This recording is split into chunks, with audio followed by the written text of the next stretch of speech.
Story 1, The Chronicles of Evelyn Woodhouse, in the Clutches of the Prophet. As I pen these words, a haunting tranquility envelops the room, a stark contrast to the turmoil that once besieged my soul.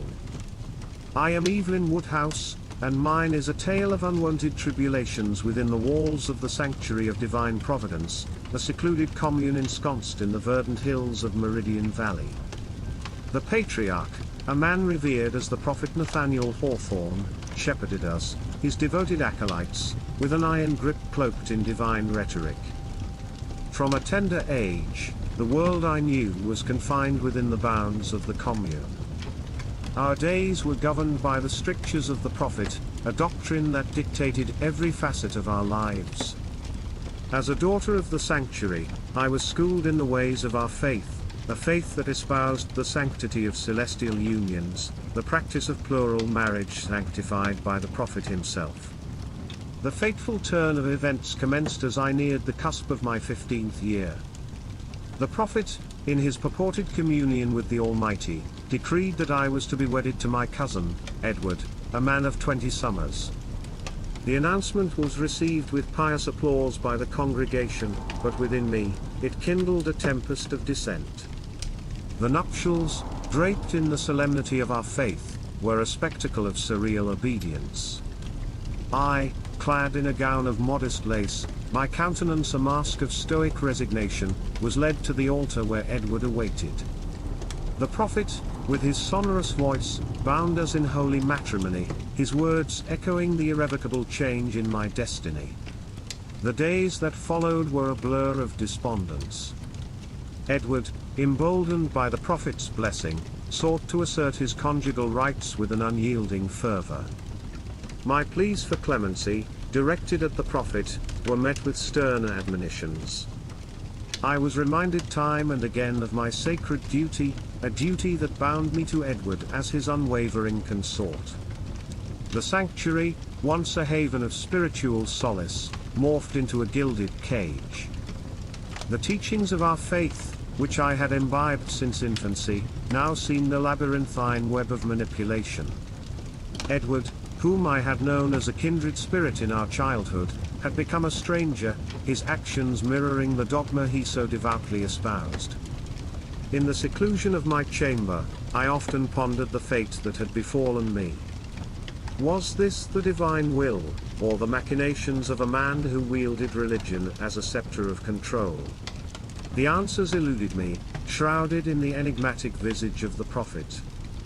As the years waned, my spirit, once a wellspring of youthful exuberance, withered under the yoke of matrimonial servitude. Yet, within the depths of my despair, a glimmer of rebellion flickered. It was in the dead of night, under the cover of darkness, that I orchestrated my escape. With naught but the moon as my consort, I traversed the shadowy paths that snaked through the valley. The fear of pursuit was a relentless specter, yet the prospect of freedom lent wings to my weary feet. Emerging from the confines of the valley at dawn's light, I beheld a world unfettered by the prophet's edicts.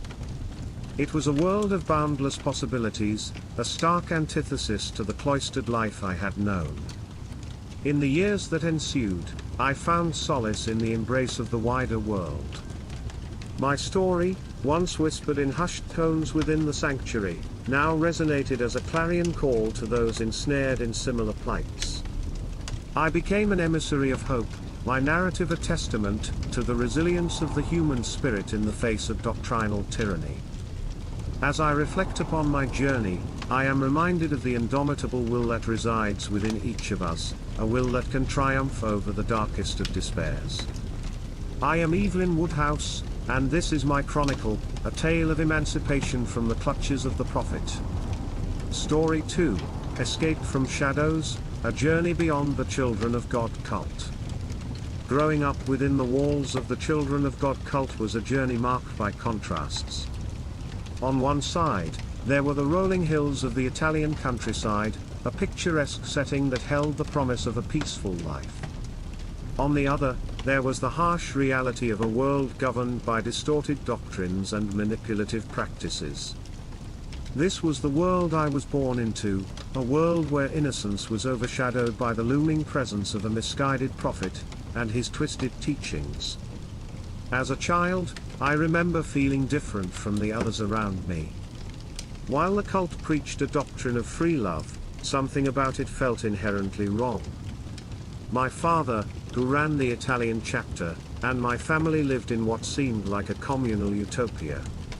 But beneath the surface, there was an undercurrent of something more sinister. The cult's founder, David Brandtberg, cast a long shadow over our lives. He proclaimed himself a prophet, speaking of an impending apocalypse and espousing beliefs that blurred the lines between love, spirituality, and sexuality. His teachings, disseminated through audio recordings and literature, were not just unsettling, they were damaging. In this environment, women and children were especially vulnerable. The practice of flirty fishing, where women were coerced into attracting new members through sexual favors, was rampant. It was a system that exploited and diminished, reducing women to mere instruments in a larger, more nefarious scheme. As a girl, I could sense the tension and fear that permeated our commune. There were unspoken truths, looks that conveyed a shared understanding of the darkness that lurked beneath the facade of communal harmony. It was an atmosphere charged with a sense of dread, a constant reminder that the world we lived in was far removed from normalcy. My family, like many others, was caught in the web of Berg's influence. But as time went on, my father began to see through the deception. He realized that the ideals we were living under were deeply flawed, that the so-called paradise we inhabited was nothing more than a prison of ideology. The decision to leave was not an easy one. It meant uprooting our lives, abandoning what we had known for so long. But it was a necessary step, a move towards freedom and safety. Our escape was like a scene from a suspense novel, fleeing in the dead of night, running through fields, hiding from those sent to bring us back. It was a test of our resolve, a testament to our desire for a life beyond the cult's reach. In the years that followed, adjusting to the outside world was a challenge. We had to learn to navigate a society that operated on entirely different principles. The transition was difficult, but it was also liberating. It was an opportunity to redefine ourselves, to build a new life on our own terms. Looking back, my experiences in the Children of God cult have left an indelible mark. They have shaped me in ways I am still discovering. But they have also instilled in me a sense of resilience, a knowledge that even in the face of overwhelming odds, it is possible to find a way out, to build something new from the ashes of the past. My story, like that of many others who have walked similar paths, is a reminder of the strength of the human spirit. It is a narrative of survival, of overcoming, and ultimately, of hope. Ours that followed, adjusting to the outside world was a challenge. We had to learn to navigate a society that operated on entirely different principles. The transition was difficult, but it was also liberating. It was an opportunity to redefine ourselves, to build a new life on our own terms. Looking back, my experiences in the Children of God cult have left an indelible mark. They have shaped me in ways I am still discovering. But they have also instilled in me a sense of resilience, a knowledge that even in the face of overwhelming odds, it is possible to find a way out, to build something new from the ashes of the past. My story, like that of many others who have walked similar paths, is a reminder of the strength of the human spirit. It is a narrative of survival, of overcoming, and ultimately, of hope.